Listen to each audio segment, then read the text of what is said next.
Well, it's a small family-run business. I am third generation. My son is currently the fourth generation in the business. So we've been in existence as BD Dhala since 1959, I think, or 58, one of those 2 years. I think it's 1959. Prior to that, it existed just as BD Dhala proprietorship. My late grandfather, started maybe in the early 50s.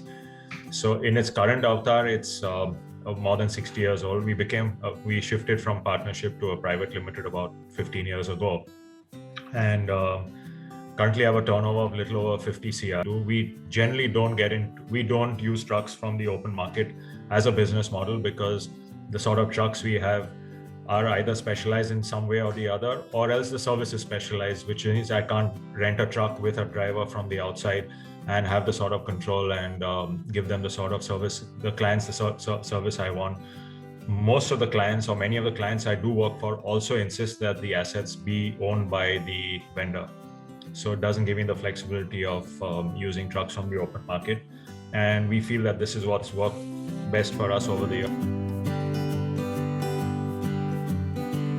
Yeah, I do believe, it's not that, while I might have made it sound that everything's hunky-dory, we do have clients where if we take our eye off the ball, the figures can balloon up very rapidly. And then there are struggles to recover them. Typically, we move away from them. The profile of clients we work for are largely multinationals or government, semi-government. So financially, they are very solid.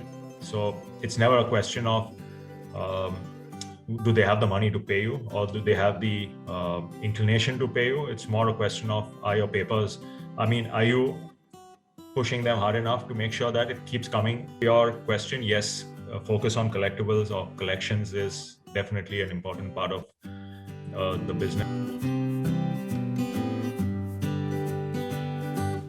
Well, yeah, this was in the last week of the last financial year. I do recollect the date of that one transaction. It was largely because I wanted to somewhat clean up my books for the year end, but also because there was a purchase that we were doing then, which while we did borrow a small amount from the bank towards that purchase, there was some delay in the bank disbursing it. So I didn't want to dip too deep into our working capital for that one, and which is why I took this payment. It came in, I think, about 12 or 14 days prior to when it was actually due.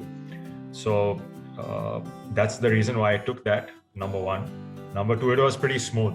Your system worked well. I have to admit that it worked pretty well. There was no glitches on that. Even the automated messages that we receive now, giving us visibility, is very useful. At least it's there, and and you all are being quite clear about it. You say this is the total value of the bills that are available. So I was saying the usability of that message system is pretty good. It's not intrusive because it's being system generated.